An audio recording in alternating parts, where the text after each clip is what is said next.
Hi guys, this is Akshat. Welcome back to String Art. Today we will be diving right into the materials needed and getting started with making beautiful string arts.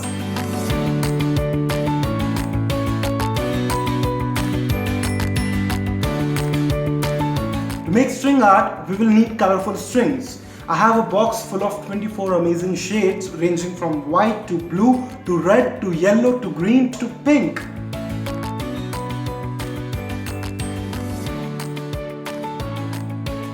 You will need paper on which you can either draw or print your design. We will need pins. I am using 1/2 inches cobbler nails.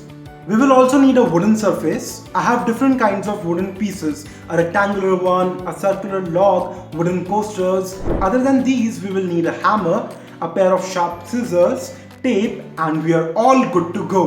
You keep these materials handy and I'll see you guys in the next session where we will learn how to prepare any design using nails. Like this video, share it, and I'll see you guys in the next session. Stay tuned to What's Your Hobby?